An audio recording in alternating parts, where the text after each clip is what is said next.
Alflava o tala mai Ausetalia le Radio Samoa.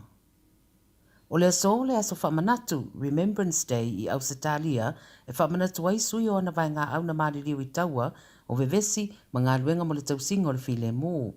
Whaopopo atu le tāua o le nei aso le nei tausanga le whaalauloa ina o ni mōri mau I lunga o pengta whailangi mai sui o vai ngā au Ausetalia mai le aso se fulutasi o Novema feb se lau se fulwalu I le taua mua mua le lalangi.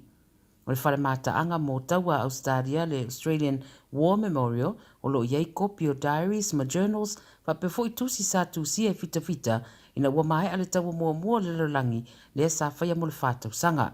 Whaasara lau tu sa o le televisa le sauninga whapitoa mo le whamanatuina o le nei aso le nei tausanga mai masani o le whamanatu I tausanga taitasi Ausetalia mai si fo I atunu o le Commonwealth. O suinga te tele I tū la fono I whale whainga luenga, o le ama wai le awanoa mo le marusi ango tangata whainga luenga, e whetuna iei tūlanga I o lātou tutongi. Le alawa pāsia neilo na vaenga mua I le palemene a le federale. Whaalongo ina leo le fia masui mai sui o uni, ma tangata whainga luenga I child care centers, ina ua pāsia le Secure Jobs Better Pay Bill I le lower house I pālota e valus fulu lima sfulu ono. E rei pāsia le Fair Work Legislation Amendment I le Senate a lo fia pele leipa I le unga o le nei fina unga mua. O le Minista o so tangata ngā luenga Tony Burke na ia whaeloa I whafuane o le pāremene le so o le aso le nei o sitasi o aso tā ua tele ma ua lewa na whaatatadia le nei unga. Wa mele leiba o le tū la fono leo le a si I tutongi e ale le tu wina o le malusi anga I tangata whainga luenga e whiutanga iai mō se si itanga I o lātou tutongi.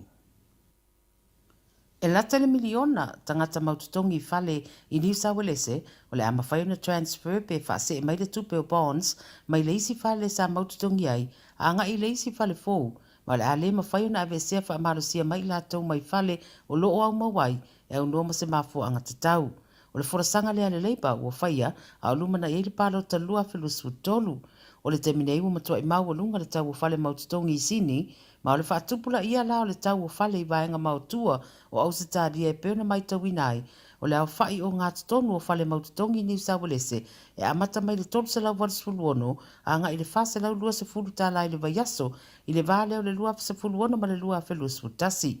I lalo lao le fuafuanga fōu o le leipa I le mata upule le bond o le a whaatanga ai e le New South Wales rental bonds le toe transfer sa awane o le bond mai le isi fale I le isi fale ina ia alofi ai le lava o le whaasoa mō tangata maututongi pe ao ina whesuia I fale e au mawai. E tō tonu ni tangata wapu ina leo se whaalawalawa na tupu le kāpaka le whale uloa le Kmart I me le pone ina wafetawa ina le whaafefe ina o tamai tai se tō ulua I se whana ina uospa ia le whale. O se ali ma se tamai tai ma se tamai titi se furu fitu tausanga le matua na pu ina leo whaaupenga ina le itu I matua me le pone. Whai mai mōni mauna whaalongo ina le pā mai o se whana ma sa wa ia fwoi le whaaleanga ina o se tasu e taawale leo le temina pu e ia leo I lātou ia. Tali tonu leo le taawale na malanga tuai I lātou ia o se taawale ngaoi.